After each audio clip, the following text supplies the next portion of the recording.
Ladies and gentlemen, it is Jayhawks through time. I am Joe Bush, and what you see here is a nice rainy day at the University of Kansas Memorial Stadium on the campus of KU in Lawrence, Kansas. We haven't had a good rain game in a while. It's been a good long time since just a nice, slippery, wet game like I think Oklahoma State in 2012 was the last game I was at where it really rained.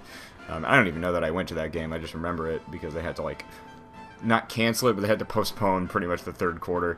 Anyway, regardless of what I've been rambling about, KU is playing Central Michigan in this game in NCAA Football 2000. The Jayhawks this year were not a great team. They went like 4-8. They just, they had some talent, just couldn't put games together. This was during really the end of the Terry Allen honeymoon. This is when people were really starting to get fed up with the Terry Allen tease, effectively. They'd have some good players, have some good teams. They would beat teams they were supposed to beat. They would destroy like 1AA opponents. By the way, look at the glitch here. Offensive lineman gets exercised there pretty well. The power of Christ compels him there, and we go to the end zone to have the wide receiver number 1 who makes the reception for the touchdown in the corner. Not too unlike that highlight play by Chase Harrell this weekend. I don't know if you saw that play. He leapt back, made the catch with one hand, and brought it in.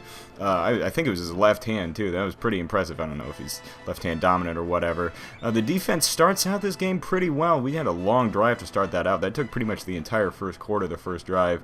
And CMU can't do anything on their first drive, so we're looking to capitalize, throwing an incompletion there, and on 3rd and 10, we give it to the halfback, who gets the first down just about there on the pitch. That was a not too bad play calling, if I do say so myself. But ultimately, not going too far, we make the reception there, and that stalls the drive. CMU with the ball again. Nothing too special about CMU in 2000. They were like any other MAC team. Normally when I try to do these series, I try to find either interesting teams from their era, like the best team that that got put into a video game, or to replay a game that these two schools have had. So I for instance, in the West Virginia, I'll do it in NCAA 14 because that was my freshman year and that was a big game. That was a win. And like Texas Tech last year, I did it in like the game from 2001, which was the last time that KU beat Texas Tech. Stuff like that. I just want to find an interesting team to play against. I can't really do this with Central Michigan though, because they've just been kind of, outside of the past 3 years, they've been just a mediocre football program for a long time. And yeah, in 2014, I remember we got the win over them, and they won 8 games that year. So that was kind of weird. That was the last win that Charlie Weiss got was against CMU. Now, one thing I like about this game, I know I've said it's bad before. I actually take that back. It's pretty good. They have this momentum meter, and once the momentum meter starts to shift in the other team's direction, they get hot. And so you'll see those last 2 passes were into triple and double coverage, and then here in triple coverage, a touchdown for CMU. So that's 3 straight passes where my defense could pretty much do nothing. Their defense swarms my running back. We go here over on the right side, and that's incomplete into double coverage, so I couldn't get the same magic working for my guy that they could for their guy. My guy, by the way, is Dylen Smith, who is a solid quarterback, had some real highlight plays back when he was with KU, but was never the best guy. He had 2 seasons of being a starter. He was an exciting guy. He could run, he could pass, and his highlights are great. There was a play against, I think it was Oklahoma, where he had a 80-yard touchdown pass, but there was too much inconsistency, unfortunately. Kind of like Mario Kinsey, who followed him. And yeah, but he gets a good scramble here on the right side. He's got some good speed going there on the right. Nobody open, and the field just wide open for him. We send Harrison Hill, the receiver, over there. He's present in pretty much any game I play between 98 and 2002. And guess what? He makes the grab because he's a good player. He just stuck around for a long time. And so you'll always see a wide receiver number 1 for the Jayhawks who, if you're playing any of these games, you throw to number 1 because he'll probably make the grab. As he does, that's his second reception of the game for KU. CMU, though, they are making some moves here. They are going down the field. I keep saying CMU. I want to say SEMO because I've been saying SEMO the entire past week. And that was a pretty good game that KU played against SEMO.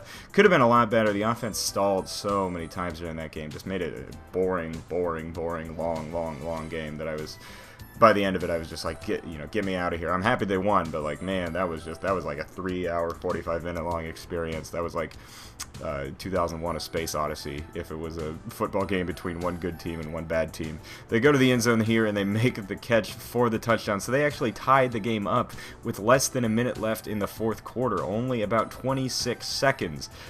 So we're probably going to overtime. We're thinking, you get prepared for that. All you want to do is just sort of chuck it. Hopefully you make the grab. If it's intercepted, big deal. It's not a huge problem because we're going to go to overtime anyway. But if they make the grab, you theoretically get a field goal.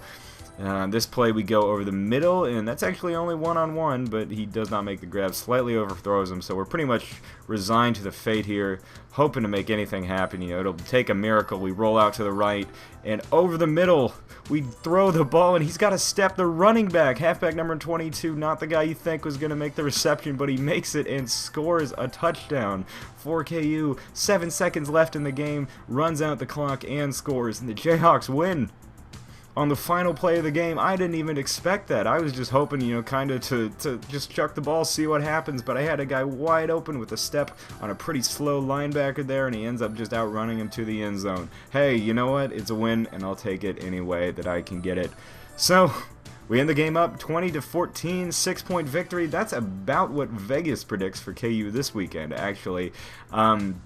I don't know if I predict the same. I think if KU wins, it's going to be like a 3-point nail-biter, and I will not rule out the possibility that CMU ends up winning this game by like 20 points. Because that's just the way that the Jayhawks have been the past couple years. They'll look really good, they'll look really bad, and they'll choke away a winnable game. I'm hoping that trend stops this week, though. Hopefully, this is a game they should win, and I'm hoping they do it. I just the heart wants them to do it, but the brain's like, remember all those other times before that they had the winnable game and just completely blew it. Last year, Ohio. The year before that, well, not really that many winnable games the year before that, but Texas in 2014, and also Texas Tech in 2013. Just a whole bunch of games like that. Iowa State in 2012. I can go back and do this pretty much every year, back to when Todd Reesing was the quarterback. So, a resigned sigh, and I'll say goodbye to y'all. Hope to see you on Saturday. I'll be at the game in the normal spots. And as far as I know, that's all.